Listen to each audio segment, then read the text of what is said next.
అస్సలాముఅలైకుం my friends, welcome to my recipe 78. ఇవాళ మన రెసిపీలో చాలా టేస్టీగా చాలా కమ్మగా ఉండే బెండకాయ కర్రీ అయితే చూడబోతున్నాం. రండి ఫ్రెండ్స్, వీడియోకి వెళ్ళిపోదాం. ముందుగా బెండకాయని బాగా కడిగి తడి లేకుండా ఇలాగ కట్ చేసుకోవాలి. ఒక ఉల్లిపాయని సన్నగా కట్ చేసుకోవాలి. ఒక 5 పచ్చిమిరపకాయలు నిలువ కట్ చేసుకోవాలి. ఒక 5 టమాటాలు తీసుకొని శుభ్రం కడిగేసి ఇలా కట్ చేసి ఇలాగా మిక్సీలో వేసుకొని ఫైన్ పేస్ట్ లాగా ఆడించుకొని తీసుకోవాలి.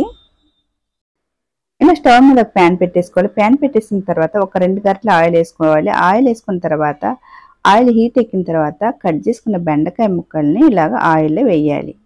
ఇలా బెండకాయలు వేసుకున్న తర్వాత ఆ పైన జిగుడుతనం ఉంటుంది కదా బెండకాయకి, ఆ జిగుడు అంతా పోయేంత వరకు ఇలాగా ఫ్రై చేసుకోవాలి.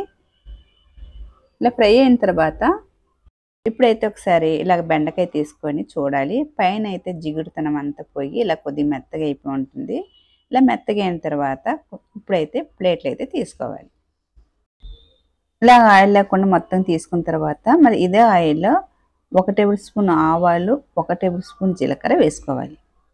ఇలా వేసుకున్నాక బాగా చిటపట్లాడినాక కట్ చేసుకున్న ఒక ఉల్లిపాయని ఇప్పుడు ఇందులో అయితే వేసుకోవాలి. ఉల్లిపాయలు వేసిన తర్వాత కొద్ది బాగా ఫ్రై చేసుకోవాలి.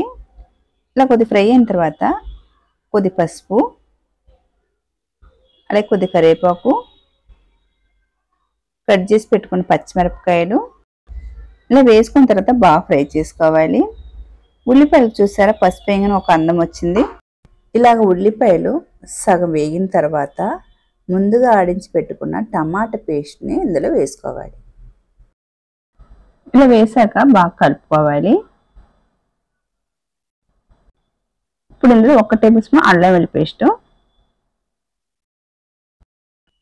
అల్లం వెల్లుల్లి పేస్ట్ వేసిన తర్వాత ఇలా బాగా కలుపుకోవాలి. ఇలా కలుపుకున్న తర్వాత ఇప్పుడైతే ఆయిల్ బాగా పైకి వచ్చేంత వరకు మూత పెట్టుకొని ఉడికించుకోవాలి. మధ్య మధ్యలో తీసుకొని కలుపుకొని ఉడికించుకోవాలి. ఇప్పుడైతే ఆయిల్ అయితే బాగా పైకి వచ్చేసింది. ఇప్పుడైతే ఇందులో సరిపడైతే కారపొడి వేసుకోవాలి. నేనైతే ఒక 2 టేబుల్ స్పూన్ వేసుకుంటున్నాను కారపొడి. 1 టేబుల్ స్పూన్ ధనియాల పొడి, 1/2 టేబుల్ స్పూన్ గరం మసాలా. ఈ మసాలా వేసుకున్న తర్వాత బాగా కలుపుకోవాలి. ఇలా కలుపుకున్న తర్వాత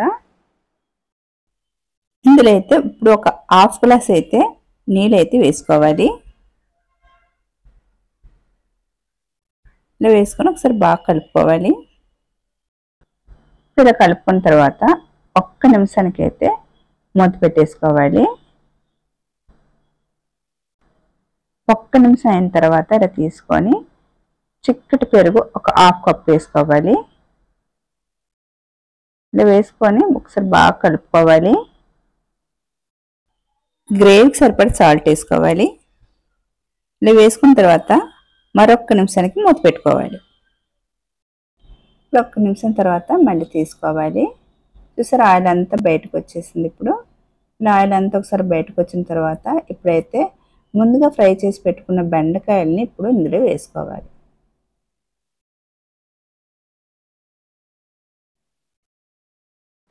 ఇలా వేసాక బెండకాయలకు బాగా మసాలా పట్టేంత వరకు బాగా కలుపుకోవాలి.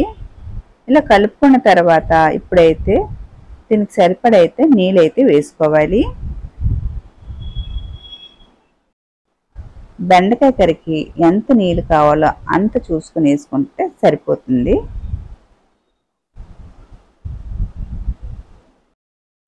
ఇలా ఒకసారి బాగా కలుపుకున్న తర్వాత ఇప్పుడైతే మూత పెట్టుకొని ఉడికించుకోవాలి.